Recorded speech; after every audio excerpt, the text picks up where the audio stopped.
사우디아라비아의 1년 재정 수입이 얼마인지 혹시 아시나요? 전닉 주가 어떻게 될까요? 막 뭐 이거의 문제가 아니라 이거는 대한민국의 향후의 방향을 바꾸는 어마어마한 이슈. 이 정도면 산유국 아닙니까? 그 다음에 이게 중요한 포인트인데, 투자자분들한테 꼭 부탁드리는 게 올해 휴가 가지 마세요. 돈 많이 모을 수 있는 시장인데 뭘 휴가를 가요.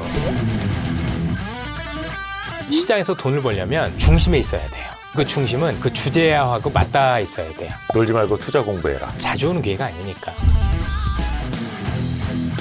고정 댓글을 참고하세요.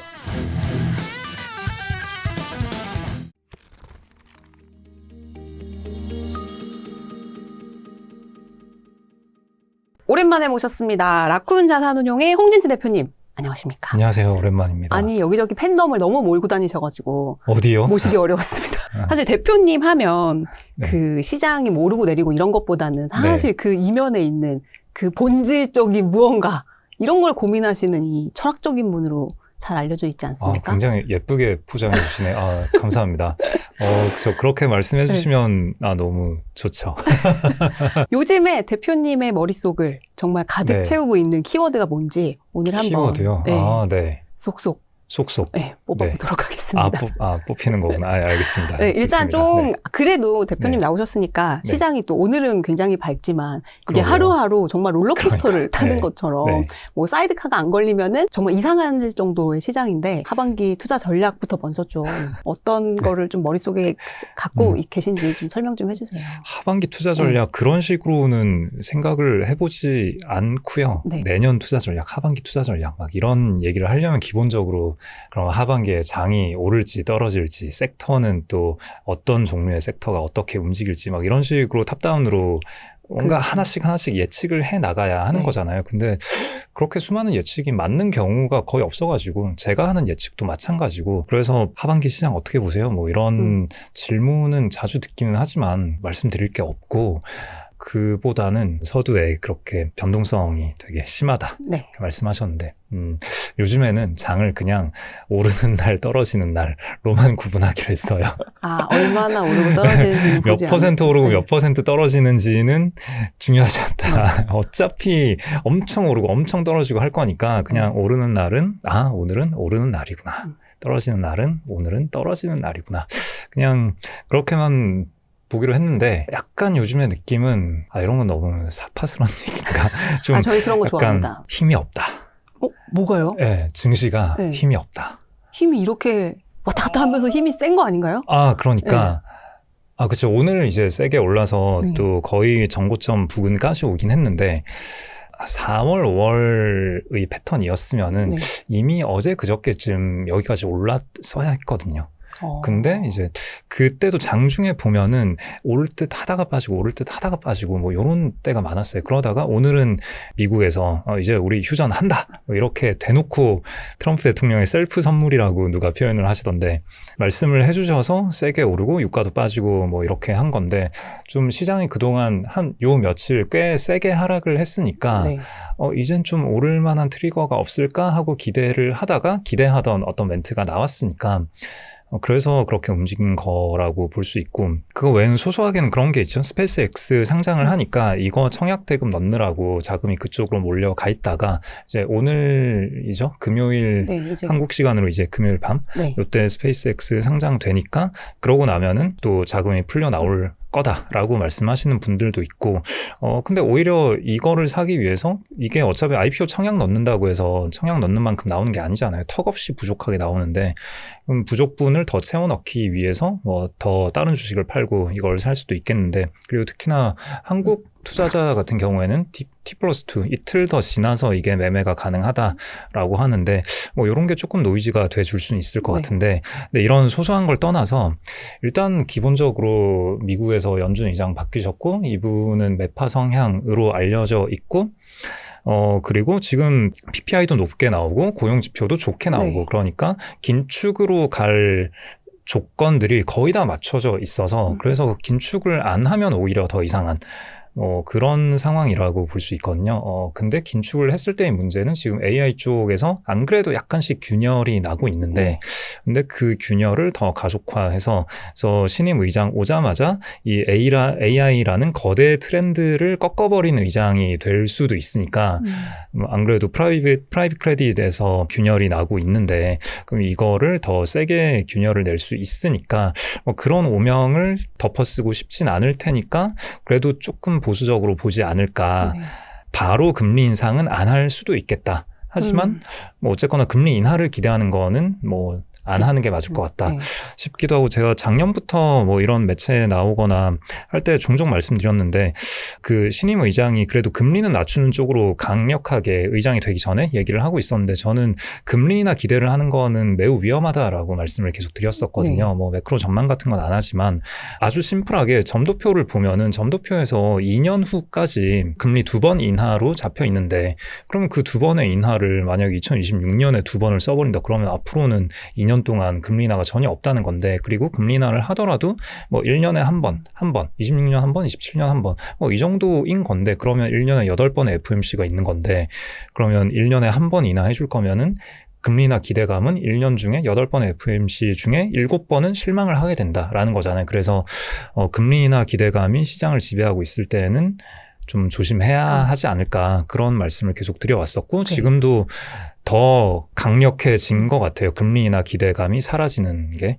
그래서 다행히도 금리 인상을 우려하는 시각들이 좀 있었고 미국장은 좀 꽤 오래 빠지고 있잖아요. 그쵸. 한국장은 많이 올랐다가 최근에 급하게 빠진 거고 그러다 보니까 거시적으로 금리 인상 우려가 대두되고 있고 그리고 AI 쪽에서 개별적으로 뜯어보면 저는 큰 문제는 아니라고 생각하는데 어쨌거나 작년처럼 되게 편안하게 수요가 어마어마하게 많기 때문에 걱정할 거 없습니다 라고 하기에는 조금씩 우려가 되는 모습들이 좀 보이고 있다.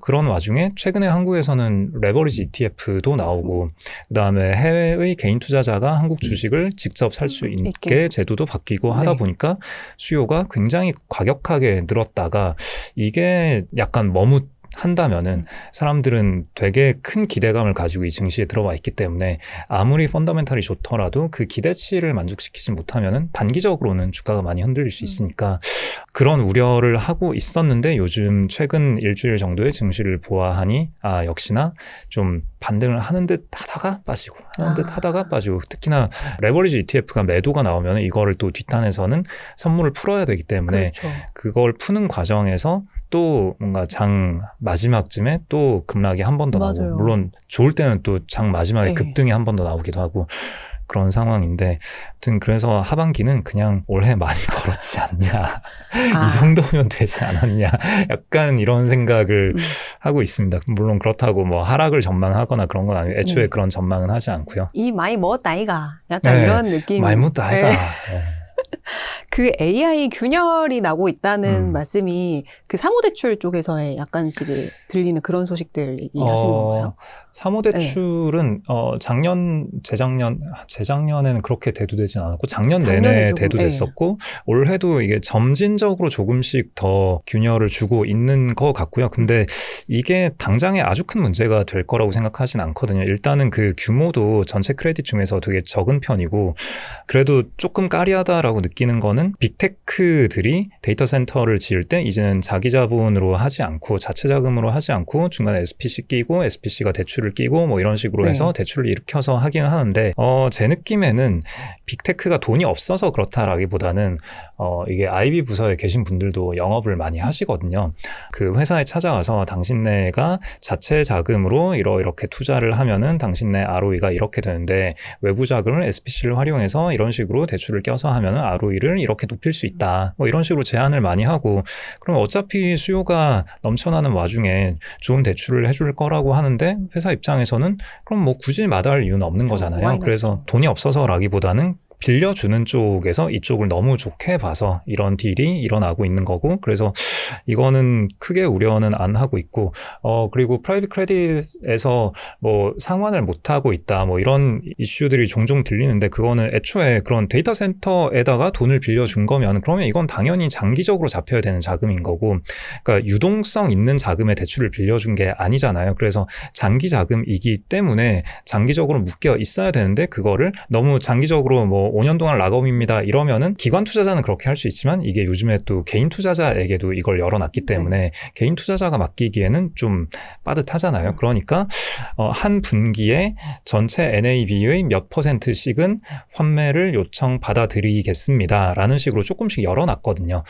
그래서 거기에 대해서 요청이 들어오는데, 이거를 좀 대응을 해주고 하다가 생각보다 요청이 너무 많이 들어오니까 이거는 더 이상 대응을 못 해드리겠습니다 라는 거고, 그러니까 돈을 빌려간 사람, 대출자가 상환을 못해서가 아니라 그냥 기본적으로 장기 자금에 묶여있는 구조인 건데, 환매 요청이 들어와서 그런 일종의 미스매치? 미스매치라고 생각을 하고요. 그래서 돈을 빌려간 쪽에 대단히 큰 문제가 있는 건 아니다. 근데 문제가 되는 쪽은 빅테크보다는 좀 더 스타트업 쪽, 작은 회사들 쪽에서는 좀 문제가 있을 수 있고, 그들이 만약에 금리가 올라가서 더 이상 대출 기관이 롤오버를 안 해주고 상환을 요청을 한다라고 하면은, 그러면은 이쪽에서 뭔가 무슨 스타트업이 뭐 파산 신청을 했어요, 뭐 이런 뉴스를 금리 인상 이후에는 보게 되지 않을까.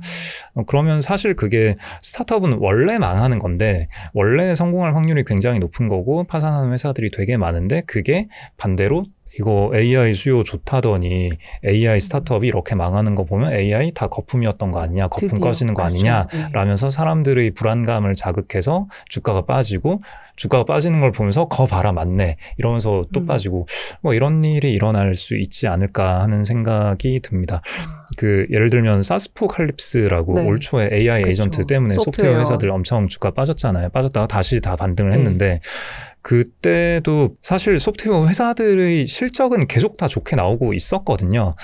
근데 사스포칼립스는 지금 실적 잘 나오더라도 어차피 AI 에이전트가 이제 나중에 다 없애버릴 거 아니냐라는 우려, 그 우려를 그 당시에는 시장이 사줬었고, 그 우려에 시장이 동의를 했기 때문에 주가가 빠진 거고, 지금도 여전히 그때나 지금이나 소프트웨어 회사들 실적은 잘 나오고 있는데, 이제는 갑자기 소프트웨어 회사들이 좀 적응을 한 것 같다, 살 길을 찾은 것 같다 이러면서 반등하는데, 그 실적을 까보면은 이번 분기에 나온 실적이나 지난 분기에 나온 실적이나 뭐 씰 베이스가 아니라 뭐 성과 베이스로 과금 구조를 바꿨고 어쩌고저쩌고 그런 얘기는 지난 분기에도 다 있었거든요. 그냥 똑같은 내용인데 시장이 다르게 반응을 하는 거죠. 마찬가지로 AI 전반적으로 볼 때도 뭐 스타트업 몇 개 회사의 파산 신청 뭐 이런 것들이 분위기 좋을 때는 뭐 스타트업이 그럴 수 있지 라고 하다가도 만약에 금리 인상되고 주가 약간 안 좋은 상태에서 이런 이슈 나오고 하면은 드디어 거품 무너지는 거구나 하면서 대폭락이 올 수도 있지 않나. 그렇죠. 시장은 모르는 거니까. 같은 뉴스에도 더 화들짝 놀라서 시장이 크게 조정을 받을 수도 있다. 또 늘 그래왔죠, 시장은. 그래서 지금 사람들이 굉장히 좀 뭐랄까 낙관적이고 열기가 과열돼 있고, 그런 만큼 안 좋은 이슈에는 또 굉장히 민감하게 반응할 수 있고. 근데 사실 그 너머에 정말 그 본질적으로 AI 수요가 빠지고 있다라는 건 아닌 거잖아요. 맞아요. 그거 관련해서도 또 그래서 그 균열이 소소하게 여러 가지가 있다라고 말씀드렸는데, 그래서 그런 프라이빗 크레딧 따져봤을 때 그렇게 큰 건 아니다. 그리고 또 한 가지는 그런 게 있어요. 그 우버나 마이크로소프트에서 그런 이슈가 나오고 있는데, 우버에서 이것도 한두 달 정도 된 기사인데 최근에 다시 회자가 되더라고요. 1년치의 AI 토큰 예산을 3개월 만에, 4개월 만에 다 써버렸다. 근데 AI를 이용해서 생산성을 향상하는 게 생각보다 쉽지 않다. 뭐 이런 멘트를 했어요. 그러다 보니까 이것도 AI 그래 다 거품이지. 맞아. 이런 시각이 생기는데, 일단 이건 좀 따져봐야 되는 게 토큰 맥싱이라고 하잖아요. AI 에이전트가 할 수 있는 게 워낙에 많으니까 기업 입장에서는 직원들에게 AI 사용을 장려해야 하고, 근데 그럼 직원들이 AI를 잘 쓰고 있는지를 어떻게 측정하고 평가할 것이냐가 되게 중요한 질문인 거잖아요. 거기서 몇몇 회사들이 토큰 사용량으로 성과 평가를 하겠다. 그러니까 토큰을 얼마나 썼는지가 본인의 KPI가 된 거예요. 그렇죠. 그러면은 당연히 사람이 일단은 토큰을 많이 쓰는 쪽으로, 그러니까 이게 제대로 뭔가 아웃풋을 만드는지 아닌지와는 별개로 그냥 무조건 토큰을 많이 쓰는 거죠. AI 에이전트는 그냥 계속 돌릴 수 있는 거기 때문에 내가 자는 동안에도 그냥 30분에 한 번씩 일어나서 이런 작업을 해라고 그냥 명령을 걸어놓고 가면 되거든요. 그냥 그 루틴을 짜놓고 가면 된단 말이에요. 근데 그게 말 그대로 뭐 예를 들어서 삽을 가지고 땅을 팠다가 나중에 그 흙을 다시 덮었다가 그냥 이걸 반복해라고 해놓고 그냥 자고 일어나면 토큰 사용량 이만큼 늘어나 있고 나는 KPI가 좋아져 있는 거예요. 근데 뭐 나와 있는 결과물은 네, 없고. 결과물은 네. 없고. 그러니까 이거는 KPI를 잘못 짠 거고 KPI를 잘못 짜서 이렇게 토큰은 과다하게 쓰면서도 뭔가 나오는 산출물은 없는 그런 상황이 벌어지는 거죠. 그래서 이거는 그냥 회사의 정책 실수였다라고 생각을 하지만 어쨌거나 올해 한 3월 터보퀀트 네. 이슈 나오면서 주가 빠지고 할 때는 네. 그때는 제가 몇몇 매체 뭐 제가 개인 소셜미디어에도 썼었는데 터보퀀트 같은 진짜 그때는 제가 이 시장에서 확신을 가지고 이야기를 하는 일이 거의 없는데 이건 정말 확신을 가지고 이거는 말도 안 되는 이슈다. 라고 말씀을 드렸었거든요.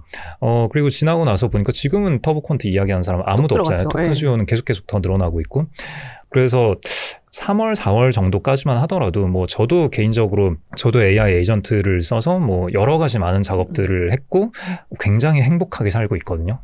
되게 많은 게 바뀌었어요. 그렇기 때문에 이게 얼마나 파괴력이 있는지 그리고 토큰이 얼마나 부족한지에 대해서 저도 피부로 체감하고 있고 개인적으로 느낀 바도 그렇고 논리적으로 따져봐도 그렇고 업계에서 일하는 전문가 분들의 의견을 들어봐도 뭐 이거는 네, 당연히 토큰 수요 넘쳐나는 거다. 그래서 뭐 KV 캐시를 효율적으로 활용할 수 있는 방안을 찾아내면 그거를 그 전체 토큰 사이즈를 늘리는 데 쓰는 것이 이걸 가지고 메모리를 덜 사거나 이런 식으로는 절대 하지 않는다라는 게 3월이었고 그래서 4월쯤까지는 어떤 이슈가 나오더라도 약간 코웃음 칠 수 있었어요. 근데 자 지금 방금 말씀드렸던 요 토큰 맥싱이라는 이슈는 일단 회사가 정책을 잘못 짠 건 맞아요. 그렇지만 토큰 맥싱으로 KPI를 잡고 있었던 회사가 그 회사 하나는 아닐 거고 많은 회사들이 그런 정책을 잡고 있었을 거고 이건 좀 너무한데 좀 줄여야지 라고 했을 때 그러면 LLM 서비스를 하는 회사들 입장에서는 그 수요만큼은 줄어드는 건 맞잖아요. 그러니까 대중적으로 챗 GPT가 공개된 게 2022년 11월이고 그날 이후 최초로 요런 거는 수요가 줄어들 수도 있겠네 라는 생각이 드는 이벤트가 벌어진 거죠. 물론 작을 거예요. 물론 큰 영향을 미치지 않을 건데 약간 기분이 좀 그런 거죠. 일단은 금리가 일단 시중금리는 올랐고, 그러니까 시장의 유동성이 조금 애매해질 수 있는 상황에서 이런 균열들이 약간 다 같이 엮였을 때 뭔가 아니잖아.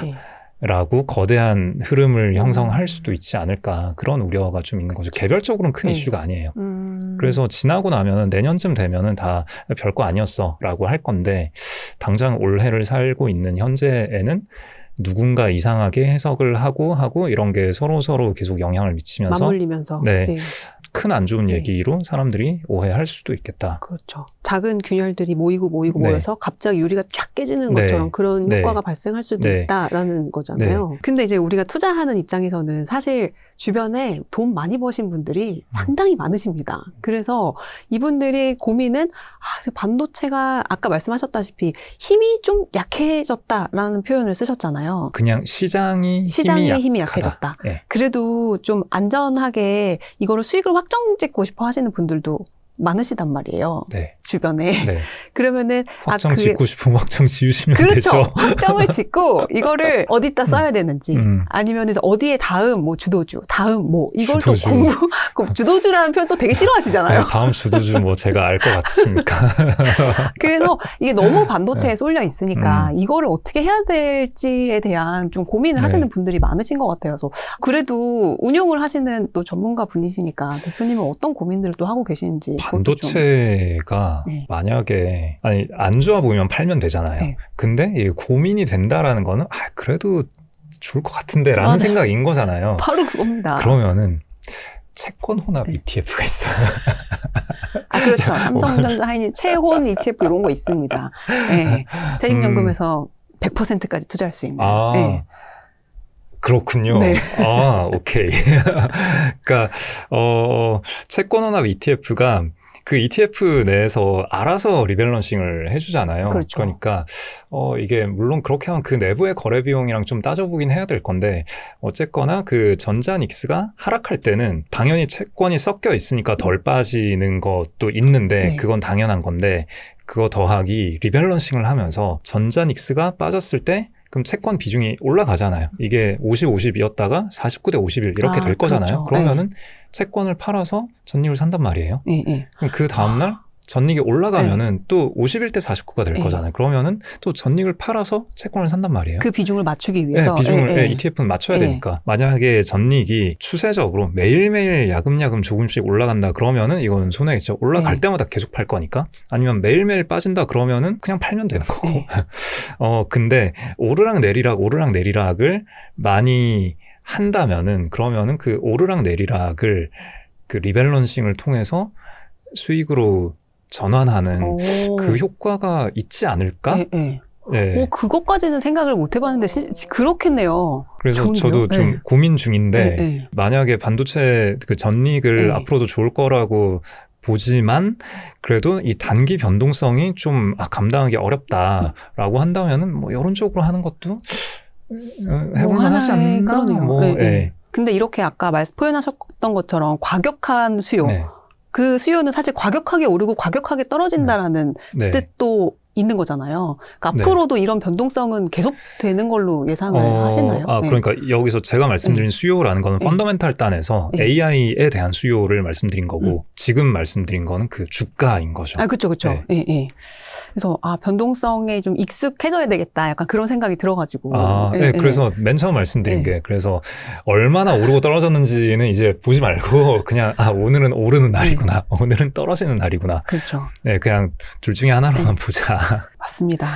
또 근데 아까 또 말씀하셨던 게 이제 AI 에이전트 실제로도 활용 많이 하고 있으시다고. 그래서 그 수요를 이제 3월, 4월까지는 이제 확신을 뭐 지금도 확신하고 계시겠지만 좀 되게 행복하다고 하셨잖아요. 네.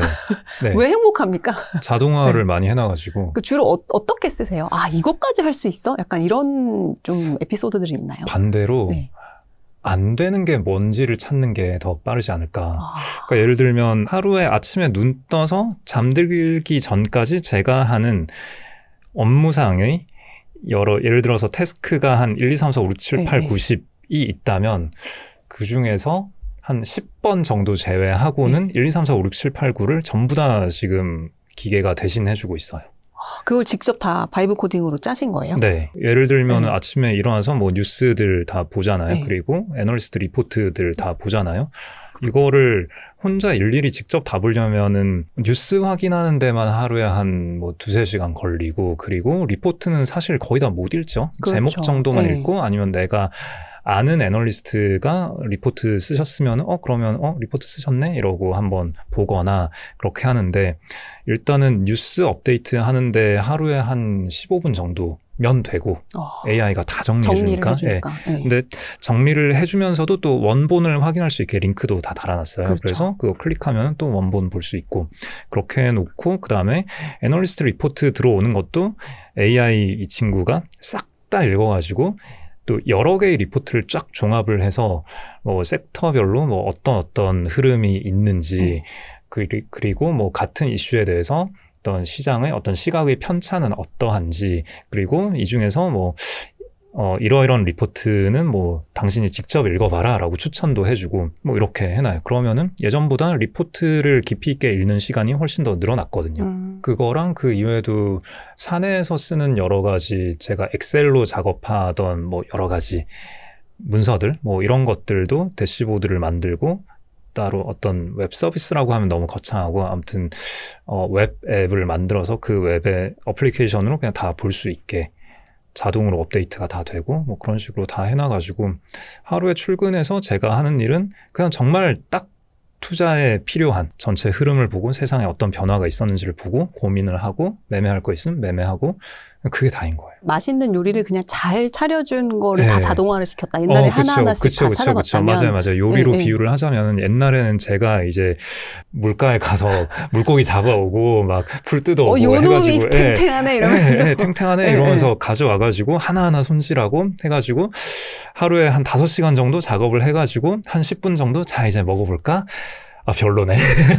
약간 이렇게 되는 건데 이제는 요리를 맛보는 시간만 하루에 한 2시간 정도를 할 수 있게 되는 거죠. 와, 점점 더 이게 AI를 쓸 줄 아는 사람과 그렇지 못한 사람들의 그 실력 차이가 벌어질 수밖에 없는 구조인 거잖아요. 저는 그렇다고 생각하고요. 그래서 한동안 이 질문이 주로 나왔잖아요. AI에 우리가 다 대체되는 거 아니냐. 현재 제가 내린 결론은 대체는 되는데 AI에 대체되는 게 아니라 AI를 못 쓰는 사람이 AI를 잘 쓰는 사람에게 대체된다. 그렇죠. 네. 근데 그게 1대1 대체가 아니라 AI 못 쓰는 사람 한 5명이 다 없어지고 AI 잘 쓰는 1명으로 대체되고. 근데 이게 1대5일 수도 있고 1대20일 수도 있고 1대100일 수도 있거든요. 1대1000일 수도 있어요. 아마도요. 네. 근데 실제로 지금 뭐 미국 실리콘밸리에서는 엄청나게 많은 해고가 일어나고 있잖아요. 뭐 얼마 전에 메타도 뭐 6,000명을 뭐 해고한다는 등 계속 이제 얘기들이 나오니까. 그것도 약간 이 균열 쪽에서 요 얘기도 드릴까 말까 했던 건데. 그 세 번째 균열인가요? 그러니까 저는 그냥 제가 뭔가 뭐 예상 시나리오를 쓰고 뭐 이런 거 별로 안 좋아하긴 하는데 AI가 거품이 끝났다라고 우리가 확실히 인지하게 되는 그런 스토리는 어떤 식으로 나올까를 생각을 해보자면은 일단 초반에는 뭔가 신기한 게 있고 이걸 가지고 할 수 있는 게 많아 보이니까 캐펙스를 되게 많이 쓰죠. 그래서 빅테크의 캐펙스로 나오고 그 다음에는 그 캐펙스 부담이 고객사로 전가가 되죠. 오펙스 부담으로 나오고 영업비용. 근데 그 회사들이 예를 들어서 뭐 우버가 됐든 뭐 여러 가지 우리가 눈으로 보는 뭔가 우리가 사용하는 그 서비스를 만드는 회사들 그 회사들이 내부적으로 AI를 엄청 쓸 거잖아요. 그러면서 그들의 영업비용이 늘어나는 건데 그 늘어난 영업비용을 어딘가엔 전가를 해야 될 거잖아요. 이걸 가지고 대단히 새로운 프로덕트를 만들어낸다. 뭐 이거는 사실 쉽지가 않아요. 그냥 기존에 하던 거를 더 효율적으로 잘 하게 되는 거죠. 그러면은 이게 토큰 비용이 감당이 안 되면은 2가지 선택이 있겠죠. 고객에게 최종 고객 저희 같은 컨슈머 최종 고객에게 가격을 전가를 시키거나 가격을 더 높이거나 아니면은 내부에서 사람을 더 자르거나 둘 중에 하나가 될 거고 그런 식으로 이 LLM이라는 엔진을 돌리려면 비용이 어마어마하게 많이 들어가는데 그 비용 부담이 점점점 앞단으로 넘어가는 거죠. 그래서 뭐 클로드 같은 경우에도 토큰 비용 비싸기로 유명한데 구독형 모델에서는 혜택을 계속 줄이고 토큰 비용은 비싸지고 그래도 이번에 나온 페이블 모델은 그래도 조금 더 효율화가 되었다라고는 하는데 뭐 미토스 같은 거는 비용이 어마어마하게 비싸고 그렇잖아요. 그런 식으로 클로드가 비용이 비싸지니까 챗GPT도 뭐 야금야금 가격을 올리거나 뭐 이렇게 되는데 뭐 제미나이는 오히려 반대로 가는 것 같고 그것도 또 되게 재밌는 포인트이긴 한데 뭐 이건 뭐 나중에 다른 곡지로 한번 다루면 좋겠고 아무튼 이런 식으로 고객에게 가격을 전가를 하든가 아니면 사람을 자르든가 하는데 사람 자르는 일은 방금 언급하신 대로 이미 나오고 있잖아요. 근데 이게 좀 구분을 해서 봐야 될 게 AI 워싱이라고 하잖아요. 원래 사람을 자르고 싶었는데 AI를 핑계 삼아 그냥 해고를 하는 거죠. AI를 통해서 업무가 더 효율화되었기 때문에 이 자리는 없애겠습니다. 라고 하면 그냥 자르는 것보다는 뭔가 좀 있어 보이잖아요. 그리고 사람을 많이 잘랐을 때 그럼 회사의 오퍼레이션이 제대로 돌아갈 거냐 이런 우려를 외부에서는 할 텐데 거기에 대한 방어도 되는 거죠. AI로 다 효율화, 자동화 했기 때문에 사람 자르는 거다 해버리면은 해고가 좀 쉬워지는. 한국에서야 물론 해고 자체가 워낙에 어려우니까 그렇게 할 수가 없는데 그리고 기업들이 그렇게 대대적으로 AI를 쓰고 있지도 않고 근데 미국에서는 그런 식으로 많이 일어나고 있기 때문에 현재 이런 AI를 빙자한 해고 사례가 뉴스에서 보인다 하더라도 제가 좀 전에 말씀드렸던 그 AI가 거품이었다가 꺼지는 그 시나리오 최종단에 있는 그 해고랑은 좀 다르게 봐야 하지 않을까. 아직은. 그래서 요 균열 역시나 아직은 별거 아니다라고 생각을 하는데 뭐 어쨌거나 앞서 말씀드린 대로 균열 하나씩은 별게 아니지만 다 모아보면 거봐 이제 끝나는 거네 라고 누군가가 주장을 할 수도 있고 그때 여러 가지 이벤트가 겹치면은 으악 이러면서 또 이상해질 수 있는 거죠. 근데 사실 저는 이제 개발자분들이랑 이제 만나서 얘기를 하다 보면 진짜로 현장에서는 이제 한국에 계신 분들도 이제 뭐 채용을 하려고 하면은 이 업무를 왜 AI가 못하는지를 설명을 해야지만 채용 인원 TO를 맞아요. 허락을 해준다고 맞아요. 하더라고요. 맞아요. 근데 이제 미국은 그냥 말도 없이 그냥 다 내보내면 생산성은 말도 못하게 늘어나는데 결국에는 그 돈이 되게 특정 사람들한테만 갈 거잖아요. 그렇죠. 그러면은 소비가 줄어들고 근데 소비가 줄어들면 기업의 매출도 줄어들 수밖에 없잖아요. 그러니까 뭔가 생산성이 늘어나서 기업 직원을 더 많이 뽑고 기업의 매출이 증가해서 소비가 늘어나고 다시 기업 매출을 증가하고 이런 뭔가 우리가 경제학에서 배우는 그런 선순환 구조가 아예 이제 깨지는 상황이 미래에는 올 수도 있지 않나? 정말 이게 기본소득으로만 살아가야 되는 시대가 오지 않을까? 그러면은 뭔가 이게 연준의 그 금리 결정의 어떤 구조 나 이런 것들도 다 바뀌는 그 시대가 오지 않을까? 뭐 그런 좀 극단적인 가정을 해보기도 하는데. 그건 극단적인 가정이라기보다는 뭐 많은 분들이 하시는 얘기고요. 상황은 그런 식으로 굴러갈 거예요. 굴러갈 건데 사실 그렇게 굴러갈 거면 이미 그렇게 됐어야 하는데 그렇게 되지 않고 있다. 이게 의아한 포인트죠. 그러니까 질문을 좀 그렇게 바꿀 필요가 있을 것 같아요. 지금 이미 AI 에이전트가 얼마나 파괴적인지는 눈앞에 보이는데 그러면 이미 그리고 말씀하신 대로 해고 이슈가 많이 나오고 그랬으면 이미 미국은 실업자로 가득 차 있어야 되는데 한국도 비슷하게 많이 그렇게 돼 있어야 되는데 별로 그렇진 않단 말이에요. 고용 지표는 너무 좋단 말이에요. 이번에 또 고용 서프라이즈 미국에서 그렇죠, 나왔으니까 그러면서 주가가 빠진 거고 그럼 이건 도대체 뭘까? 그럼 이게 약간 앞뒤 맥락을 살펴봐야 되는데 코로나 때 어떤 일이 있었죠? 코로나 때 서비스직은 많이 해고를 당하고 제조업에서도 미국은 원래 뭐 제조업이 별로 없으니까 근데 어쨌거나 공장 못 돌렸고 그러면서 개발자 분들은 엄청 많이 채용이 되고 개발자 몸값이 확 높아지고 그러면서 임금 지표는 확 튀어버리고 그랬잖아요. 그런 왜곡들이 있었는데 코로나 때 과다하게 채용했던 사람들을 해고하는 과정 이렇게 보면은 지금의 아까 말씀하신 그런 해고 뉴스들이 조금은 자연스럽게 받아들여지거든요. 뭐 코로나 끝났다고 해서 야, 다 잘라 이렇게는 안 하잖아요.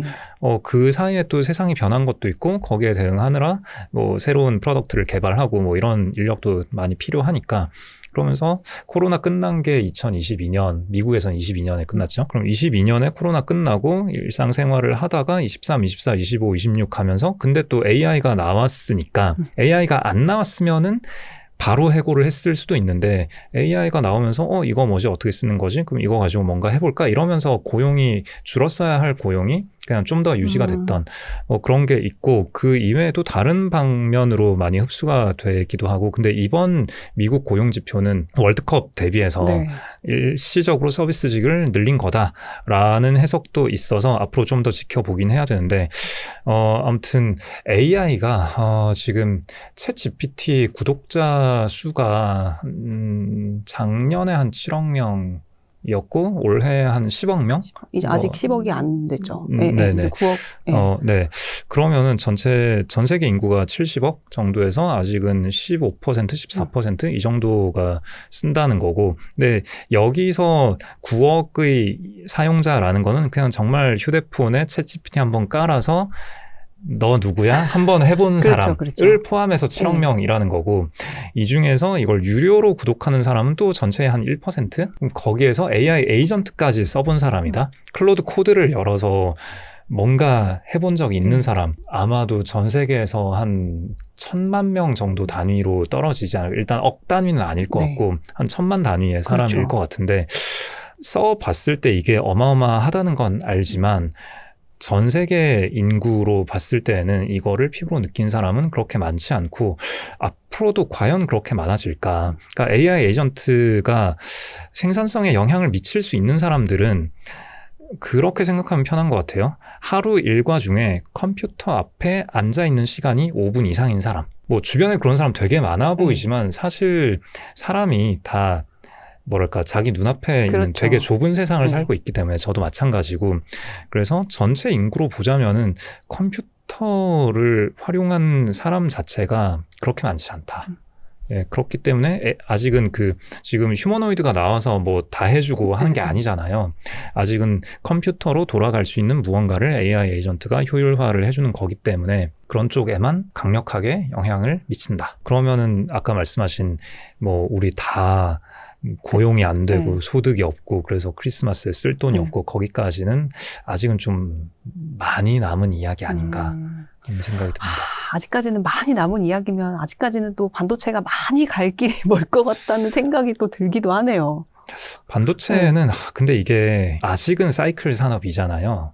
뭐 이제 LTA가 되고 뭐 그래서 이젠 사이클이 아니다 어쩌고저쩌고 뭐 이런 주장도 있고 뭐 저도 그 주장 자체는 당연히 뭐 장기 공급 계약 맺으면 뭐 그렇죠. 사이클이 약해지는 건 뭐 당연한 건데 어느 정도 스펙트럼의 문제라고 생각하고 그래서 LTA 매출이 뭐 전체 매출의 한 60%를 차지한다. 아직은 이렇게 가는 상황은 아니기 때문에 그리고 LTA에도 구조가 조금씩 달라지는 게 있기는 한데 아무튼 어떻게 달라져요? 그게 원래는 장기 공급 계약이라는 게 그 딱 고정 가격으로 앞으로 3년 동안 얼마에 얼마 물량 줘.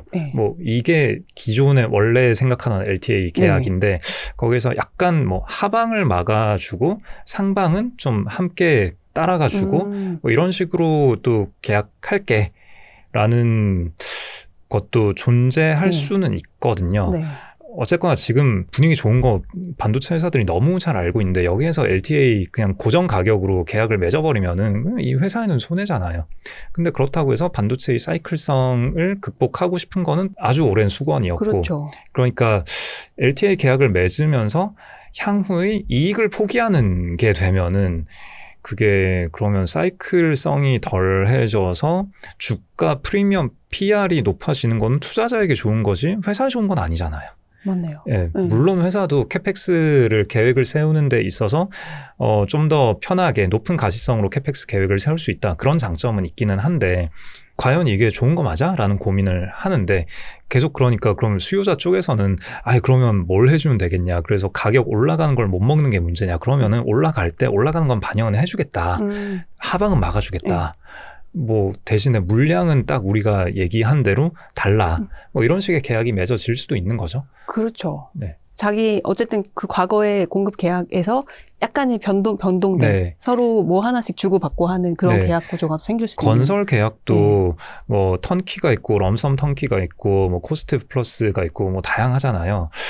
그런 것처럼 반도체 계약도 좀 다양한 형태의 LTA가 있을 수 있고 그래서 뭐 LTA 그렇죠. 계약이 맺어진 거는 이것도 장 분위기 따라 다를 텐데 LTA 맺어졌으면은 이제는 그러면 이익에 캡이 씌워진 거 아니냐 이러면서 막 또 주가가 빠질 수도 있어요. 같은 현상을 이쪽에서 보면은 좋고 이쪽에서 보면 안 좋은 거니까. 근데 아무튼 제 느낌에는 LTA를 체결을 했다라는 거는 반도체 회사 쪽에서 그 정도로 약간은 향후에 상방을 먹는 쪽으로 계약을 하지 않았을까 해서 만약에 좀 계약 구조를 까봐야겠지만 LTA 됐으면 캡 씌워졌네 하고 주가 빠지면 그때가 또 약간 또 감사합니다. 약간 그런 거 아닐까. 또 그런 시그널을 우리가 또 잘 파악해 봐야 되겠네요.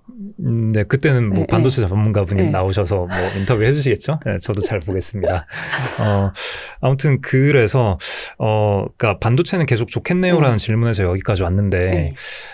어쨌거나 아직은 뭐 LTA고 어쩌고저쩌고 그건 잘 모르겠고 그럼 이게 만약에 공급이 확 늘어나면은 어쨌거나 주식 투자자들이 바라는 거는 더잖아요. 그렇죠. 엄청 많은 기대를 하고 들어와서도 그 기대를 더 뛰어넘어 주길 기대하고 있잖아요. 그렇기 때문에 업이 계속 좋은 거랑 반도체 주가가 좋은 거는 좀 뭐 예전에도 그랬지만 앞으로도 계속 구분을 해야 하지 않을까 그런 생각이 듭니다. 이게 그래서 현재는 뭐 일단 2027년에 팹이 좀 지어지니까 그러면은 뭐 27년 하반기에 들어오니까 상반기에는 주가는 피크아웃 하지 않을까 뭐 요게 좀 대략의 컨센서스인 것 같은데 근데 요즘에 또 나오는 얘기는 27년에 팹 짓는 걸로 수요 맞춰지나? 아닐 것 같은데 요런 의견들이 또 나오고 있어가지고 만약에 그 의견이 맞다면 이거는 29년까지 가는 거거든요. 29년에 또 대규모 팹이 들어오기 때문에 그러면은 27 넘어서 28년까지 너무 좋은데 하는 이런 일이 벌어질 수도 있는 거죠. 그렇죠. 타고 있어야 돼요. 어쨌거나 이게 만약에 지금 막 뭐 LTA에 대한 기대감으로 이제는 이거를 장기 성장주로 봐도 되고 이러면서 막 삼성전자 하이닉스 PER이 막 한 15배, 20배, 15배 가 있고 15배 가 있는 상태에서 아니 엔비디아가 몇 배인데 이러면서 20배도 트라이 가능하다. 막 요런 얘기를 시장에서 하고 있으면 이건 막 어떡하지? 언제 도망가야 되지? 요 고민을 할 건데 이제 뭐 6배, 7배 하는데 그러면 여기서 뭐 빠져도 한 4, 5배에선 뭐 또 막 약간 맞아요. 그러니까 아직은 그 사이클 주식으로 대우받고 있으니까 그래서 뭐 대단히 크게 우려할 건 아니지 않나. 근데 뭐 계속 말씀드리지만 단기 변동성에 대해서는 반도체 업황이 좋고 아니고를 떠나서 다른 여러 가지 이슈와 시장의 오해로 인해서 주가는 많이 왔다 갔다 할 수 있죠.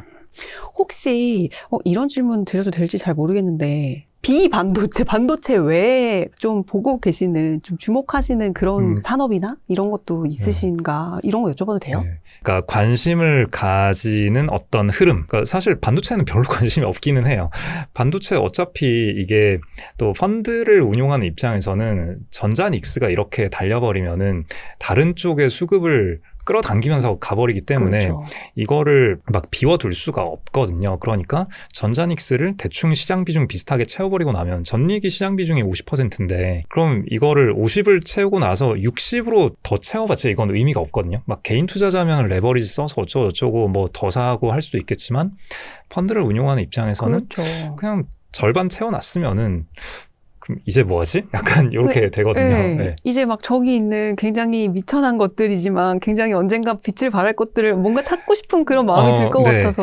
그런 것들이 많이 있는데 최근에 한 4월 정도에 재밌게 봤던 거는 일단 현재 제가 가장 관심이 많은, 그러니까 주식이고 뭐고를 떠나서 이거는 대한민국을 바꾸는 매우 큰 변화인 거고 반도체가 이렇게 잘 팔린다라는 거는 숫자를 이렇게 말씀을 드릴게요. 그 삼성전자 하이닉스가 현재 컨센서스가 맞다면 두 회사 합산으로 작년 대비 올해 영업이익 증가분이 350조 정도 되거든요. 근데 한 달 전에 제가 이 계산을 했을 때 350조였는데 지금은 한 400조가 된 것 같은데 아무튼 350조라 치고 두 회사의 영업이익의 증가분이 그만큼이에요. 그렇죠. 증가한 분.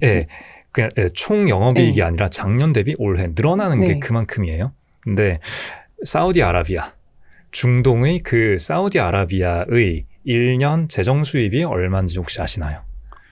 한 2천억 달러 되더라고요. 그러면 2천억 대충 달러면 300조, 350조? 350조 정도? 대충 그 정도 되거든요.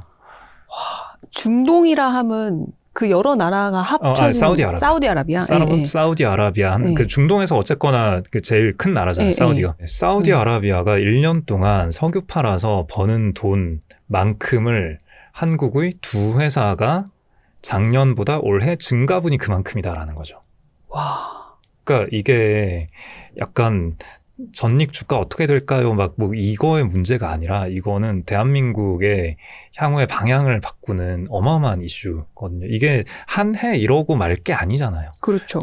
내년에는 올해보다 이익이 또 더 늘어날 건데 그럼 작년 대비 올해 350조 늘어나고 내년에 뭐 만약에 한 50조, 100조만 더 늘어난다 쳐도 이게 전체 1년 동안 어쨌거나 계속 돈이 들어오는 건데 이 사이클이 앞으로 한 4, 5년 간다 치면 그리고 사이클이 꺾였을 때 뭐 적자가 나거나 하면 어떨지는 모르겠지만 지금 분위기상 뭐 아직은 그렇게까지 보는 건 좀 비관적으로 보는 것 같고 그러면은 한국의 국부가 어마어마하게 쌓인다라는 건데 그러니까 이게 이렇게 들어오면서 이 돈이 세금도 한 100조가 늘어나잖아요. 세금도 100조가 늘어나고 법인세 그만큼 늘어나고 개인에게 이제 뭐 삼성전자 뭐 노조 합의가 어떻게 되냐 이게 또 최근에 큰 이슈였잖아요. 노조 합의가 어떻게 되든 간에 성과급을 받아가면 그 성과급에 또 세금을 많이 뗀단 말이에요. 그러니까 한국 정부 입장에서는 소득세와 법인세가 양쪽으로 어마어마하게 늘어나는 거고 그 다음에 또 이게 중요한 포인트인데 한국은 그동안 부의 효과, 웰스 이펙트 그게 굉장히 약한 나라였어요. 통계적으로 한 1.3% 정도 된대요. 자산이 100만큼 증가했을 때 소비가 1.3만큼 증가한다는 거죠. 그게 글로벌리 되게 약하거든요. 근데 그렇게 약한 건 당연한 게 부동산으로 증가한 거니까 내가 집을 샀는데 집값이 올라봤자 이번 달에 내가 소비할 수 있는 금액이 늘어나는 게 아니야. 그렇죠. 전혀 없죠. 오히려 집값이 올라가다 보면은 무리해서 대출을 당겨서 집을 사기 때문에 집이 없는 사람도 대출해서 집을 사기 때문에 그럼 대출 원리금 갚아야 되면 소비가 더 줄어들죠. 그리고 만약에 그렇게 집을 팔았다라고 하면은 집 판 돈은 또 어디로 가죠? 또 다른 집 사는 데 쓰죠. 네. 그러니까 부동산 가격이 아무리 올라봤자 이거는 부동산 가격을 다시 올리는 데만 쓰이지 소비로 연결이 되게 안 돼요. 그렇죠. 그 조금 되는 게 1.3%다라는 거고요. 진짜 낮네요. 네, 되게 낮아요. 되게 낮아요. 근데 자, 성과급을 받았으면은 보통 통장 잔고에 한 1,000만 원, 2,000만 원 정도를 남기고 있는 상태에서 갑자기 통장에 한 4억 5천이 들어왔어. 그러면은 물론 이 돈인 소중한 돈이니까 이 돈을 어딘가 좋은 곳에 쓰고 싶겠지만 그래도 1,000만 원 정도는 쓸 수 있잖아요. 그렇죠. 그래도 가방 하나 사고 막 뭔가 반지 하나 살 수 있죠. 살 수 있잖아요. 그러니까 성과급을 받은 거는 소비 성향이 높아요. 그리고 그 회사의 직원분들이 받아간 성과급은 그렇다 치고 또 요즘은 주식을 많이 하잖아요. 주식으로 번 돈은 또 한계 소비 성향이 높아요. 그렇죠. 부동산은 쪼개서 팔 수가 없잖아요. 근데 주식을 내가 100주를 가지고 돈을 1억을 벌었어. 그러면은 한 주 팔아서 100만 원 정도는 소비할 수 있잖아요. 맞아요. 그래도 9,900만 원 남았는데 그럼 하이닉스가 1%만 올라도 다 메꿔지는 거잖아요. 자꾸 뭘 사겠대요. 커피를 사겠다고 막 주변에서 요새. 주식을 통해서 전 국민이 이렇게 돈을 번 게 제가 아는 한 88년 88 올림픽 그때 86, 87, 88 3년 동안 1년에 한 40~50%씩 주가가 계속 올랐거든요. 그때 이후에 대한민국이 처음 맞이하는 사태인 것 같아요. 그리고 또 정부로 간 돈도 뭐 어쨌거나 국민들 잘 살게 하는데 쓰겠죠. 그러면은 대한민국에 1년에 수백조 단위의 어마어마한 1년 전 대비 올해 들어서 수백조 단위의 어마어마한 돈이 돌게 된다라는 거죠. 그러면 이게 어디로 갈 거냐? 물론 회사가 B2B로 쓰는 거 뭐 전자닉스의 캐펙스 이거는 뭐 당연히 후방 밸류체인 회사들로 갈 거고 그 중에는 해외 회사도 되게 많을 거고 그리고 개인 소비 중에서도 뭐 국내 회사도 있고 해외 회사도 있긴 할 건데 뭐 어쨌거나 부자가 된 그리고 양극화는 또 심해졌을 거잖아요.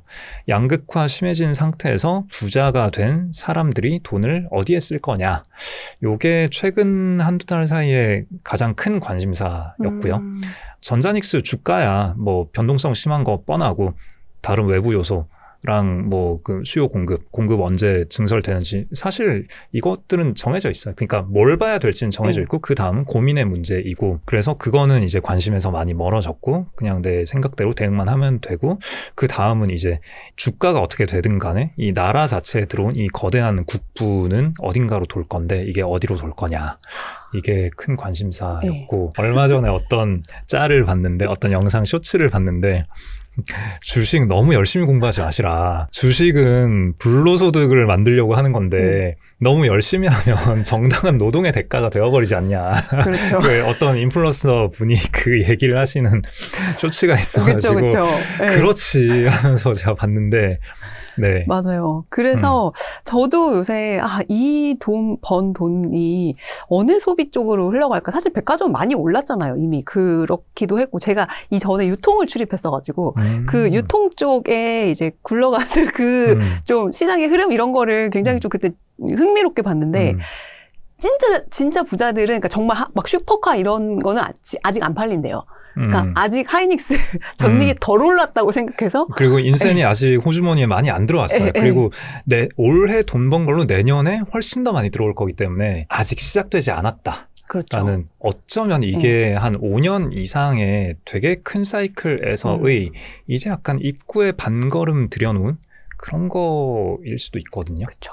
맞아요. 이게 또, 이게 헬스케어 이쪽으로 갈 수도 있고. 아무튼 저도 계속 이제 고민을 하고 있는데, 한 가지 확인하고 싶은 게, 아까 삼전닉스 그 영업이익 증가분이 이제 350조, 400조인데, 그러니까 사우디의 1년, 이게 재정 수입 증가분이 아니고 그냥 재정 수입. 총 재정 수입. 그러니까 증가분과 그냥 총 재정 수입이랑 비교를 한 거잖아요. 이 정도면 산유국 아닙니까? 저는 산유국이라는 주장을 한 몇 달 전에 네. 거의 반농담으로 하고 다녔는데, 그래서 따져봤어요. 진짜 산유국 맞나? 네. 봤을 때 한 반 정도 맞는 얘기예요. 진짜 산유국이 산유국이라는 이름으로 불리는 이유가 네. 그만큼 이걸로 버는 돈이 많다는 건데, 그렇죠. 석유로 버는 돈이 많은 이유는 전 세계에서 전략적으로 굉장히 중요한 자산으로 부각이 되었고, 지금은 이제 그게 약간 꺾이는 중이긴 하지만, 아무튼 그 중요한 자원이 몇 군데에서만 나고, 뭐 그런 것 때문이었죠.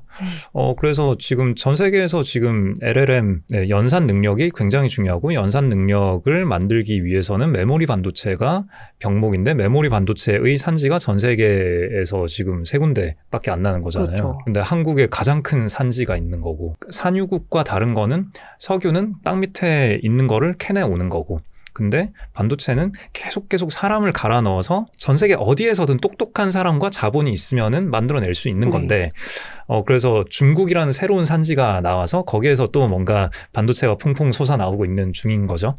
그러니까 계속 우리나라도 계속 새로운 투자를 해서 이 잠재 매장량을 더 늘려야 하는 거죠. 그러니까 가채 매장량의 크기를 계속 쭉 늘려가는 곳에 우리나라가 계속 투자를 해야 할 의무가 있는 거고. 저는 이제 이 재정 수입 증가분이 아니고 진짜 총 재정 수입이랑 거의 비등한, 오히려 그보다 더 많다는 거에 이게 숫자적으로 확 와닿는 게 있네요. 네. 대한민국은 산유국입니다, 여러분. 네. 투자자분들한테 꼭 부탁드리는 게 올해 휴가 가지 마세요. 돈 많이 모을 수 있는 시장인데 뭘 휴가를 가요. 시장에서 돈을 벌려면 중심에 있어야 돼요. 그 중심은 그 주제하고 맞닿아 있어야 돼요. 놀지 말고 투자 공부해라. 자주 오는 기회가 아니니까. 고정 댓글을 참고하세요.